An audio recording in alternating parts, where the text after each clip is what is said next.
Amen. That's right. That's what you're going to be doing. Do what you do. That's exactly what you're doing. I know. I'm going to be telling you a story about a famous man in the Bible and how God used events in his life to bring about change in his country. The title of my message is called Why God Allows Tragedies. Wow. And Right there, sir. okay. Experienced the death of a loved one or lost something significant to you. Yes. It could have been a parent, a sibling, a child, or even a best friend. Maybe you've experienced the loss of a family member due to a divorce. Some of us lost our fathers.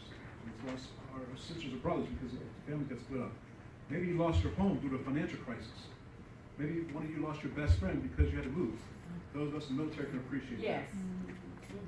that. Okay? I've got a friend that's coming from our nation that I've been friends with since I was 19. I can tell you how old I am, but it's been a long time. Okay? During that experience, you probably wondered why God would allow this to happen to you or to your family. Maybe you still do. These are all significant life events that would make any of us ask the question, why God allowed this to happen to me. They can cause long-lasting grief and even bitterness to deal with if not dealt with it. That's right. That's why they have counselors, that's why they have pastors you go talk to, and that's why they have altar calls on Sunday, right? And that's why God made up that word called forgiveness. That's true. Okay, let me tell you about a man that experienced many of these tragedies in his lifetime and why God allowed them to happen. Before you guess, no, it's not a joke. That's the first person people always think. Yeah. When I tell you the story tonight, you'll think about it. You'll think from a different perspective. Like, wow, he did experience some of the same things George did. Okay? To tell you the story, I need to give you some background information. A long time ago in the country of Israel, the people asked Samuel, who was a prophet during their time, to ask God to pick a king for them. This is in 1 Samuel, starting chapter 16 to chapter 30. Samuel did so, and named the first king that God chose him was called Saul. One of the first things that Saul did, or was instructed by God to do, was to punish a king called Amalek. A-M-A-L-E-K. I'm pronouncing that right, but I'll spell it so you know who it is. And his city because they were cruel to the Israelites. Saul was instructed to kill everyone and everything, including the animals. Saul killed almost everything except for the best animals in King Amalek.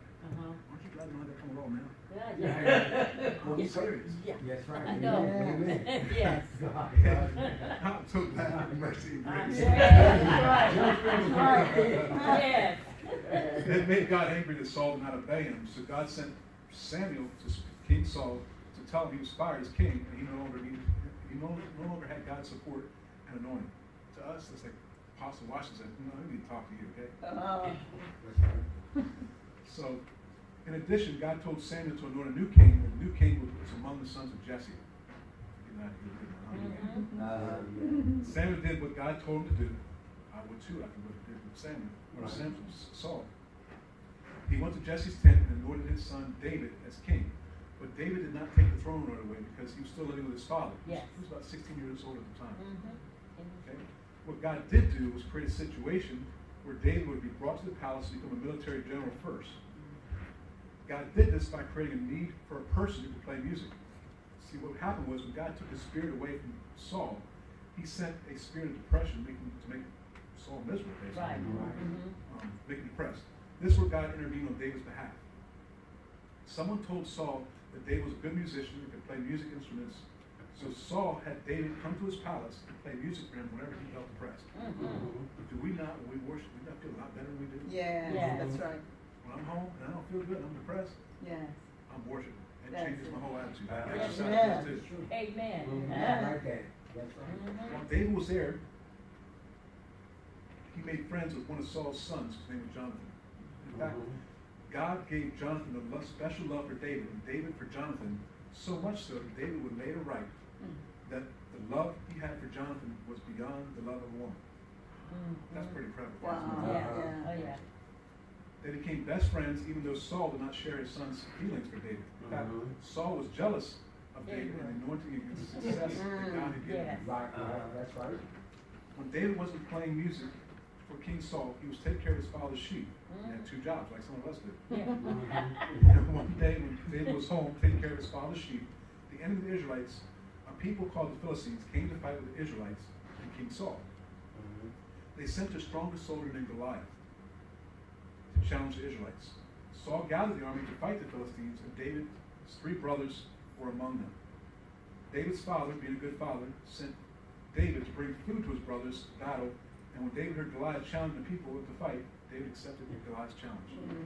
Now in the military, they give you MREs. That's right. Yeah, David's father sent food. They didn't have MREs back then. They didn't supply them. Your family had to feed you. So thank goodness for the military providing That's food. right. Yeah. Yeah. MREs you ever eat them, not great, but way out in the woods, your parents and family not going to get it for you. David said God would protect him like he protected him when he fought a lion and a bear while keeping his father's sheep. Right. Can you imagine having a job where you have to fight lions and bears? Yeah. Think about this, you HR people. I wonder if it's under other duties as a sign. Yeah, right. Fighting lions and bears. Who would take that job? Not me. Yeah, right. Not with that as weapons. Yeah, there you go. That's right. Yeah. Anyway, Don't worry about no sales. That's right. one of them zappers he sells. That's right. Anyway, David killed Goliath, and this started his military career. In our own lives, something major, some kind of challenge can sometimes trigger us into a new path, a new life. You might think, oh my goodness, this is a great challenge. Right. Sometimes it's God's way of sending us a different way. Like the disciples, they were persecuted in Jerusalem. They were not persecuted. The gospel was not went out to the world. That's right. That's right. Okay? Right. Because of David's success with Goliath, David was sent by King Saul to many battles and was continuously successful.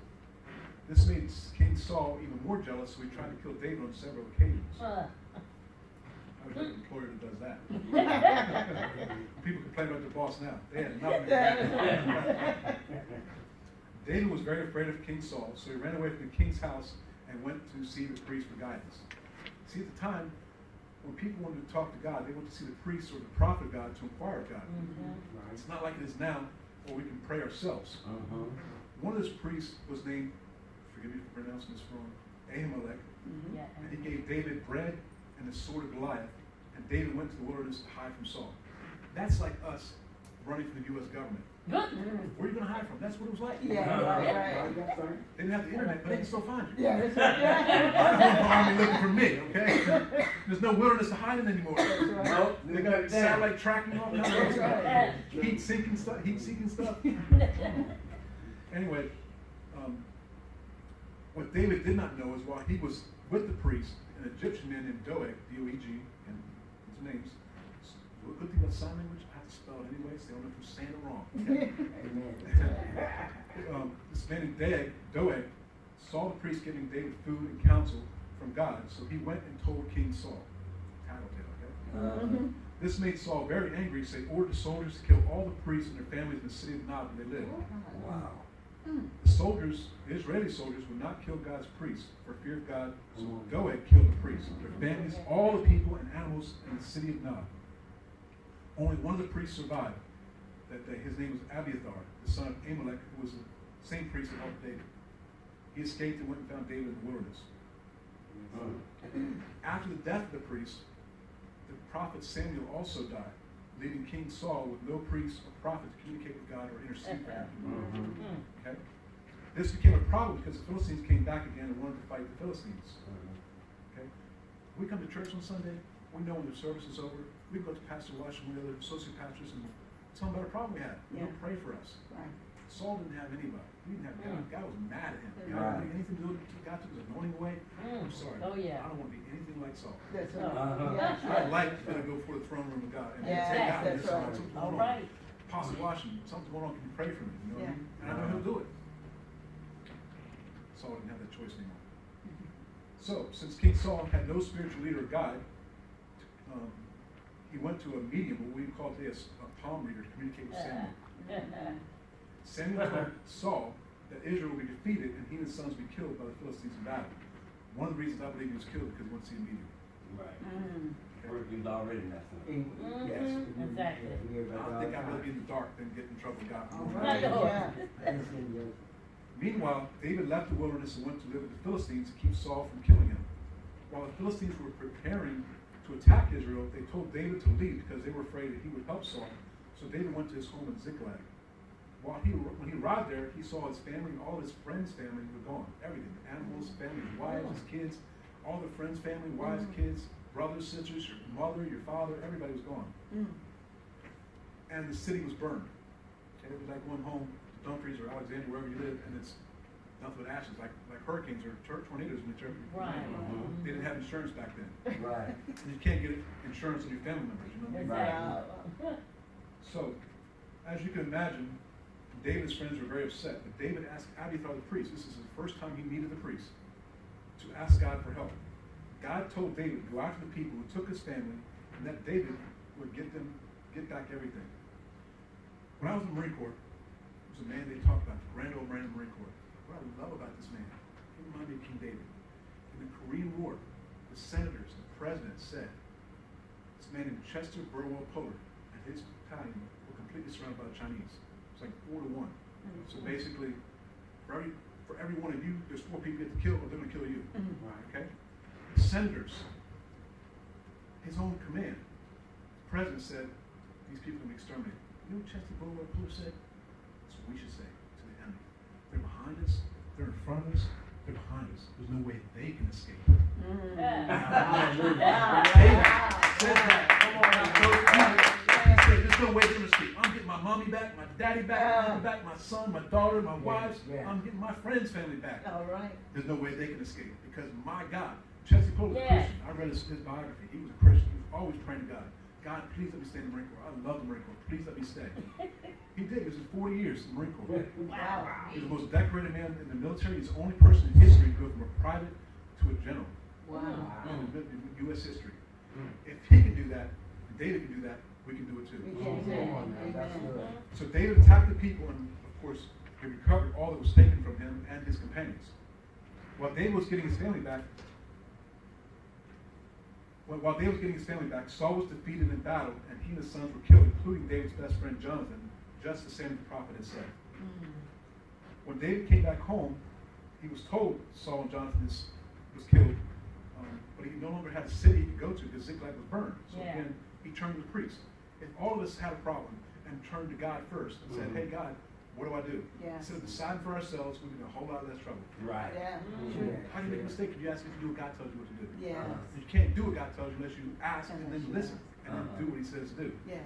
David was a smart man because he listened to what the priest said, because God told him to go to Hebron and to one of the families of the tribes, I should say, of Israel, called Judah, and they anointed David king in place of Saul since Saul was killed. At that time, the 11 other tribes did not accept David as king at that point. Many of you would ask, why did God allow the priest to be killed? And why did David's best friend have to die? And why did God allow David's city to be burned? I'm going to suggest something to you tonight. Yes, it was a terrible tragedy that all the priests were killed, but the death of the priest gave David a priest to communicate with God. One of the reasons why Saul was rejected as king by God was because he tried to do the priest's job. He did sacrifice. He wasn't supposed to do that. Right. He was king, so he thought he could do whatever he wanted. Exactly. God appoints people to do certain things, and doing the sacrifices was the people of Levi, not Saul's people. That's right. He was from the tribe of Benjamin. He was not anointed to do that. God was using the situation to provide David's priest in the new kingdom so that David would not make the same mistake that Saul did. That's why God did that. If the situation were different, the priest would not have come and joined David. He would have stayed with his father in the city of Nob. God created a situation where it forced him to go do what God wanted him to do. Wow. We make our plans, but God says, I got a different plan for you. You're going to do it. Right. Think of Job, not Job, Jonah. That's right. If David had helped the Philistines fight with Israel, David could never have been king because he'd been an enemy of Israel. That's right. Yeah. The rejection of the Philistines was also God's plan because it brought David back to Ziklag sooner. If David had waited because he was engaged in the battle, he may not have recovered everything from the Amalekites. God also used the burning of the city of Ziklag to force David to move on to Hebron, which is where God wanted to establish the new kingdom under David. If Ziklag had not been burned, David would have stayed in Ziklag. Notice this. God took all the people out before that city burned. David got back everything. So yes, the city burned, but God still made allowances to protect David's people. Amen. Amen. He will for us too. Yes. Our city might burn, but we as Christians, we're going to go someplace else where it's safe. That's Lord. Mm. Hallelujah. Yes, thank you, Lord. Mhm. God also used the burning of the city of Ziklag to force David to move Hebron. The death of Saul removed him as king, and the death of Jonathan removed Saul's heir to the kingdom, and the death of the priest gave David a priest in the new kingdom. Okay? While these are all tragic events, or tragic experiences in the story, there are reasons why God allowed them to happen in the lives of the priests, Saul, Jonathan, and David. And there are reasons why God allows them to happen in our lives.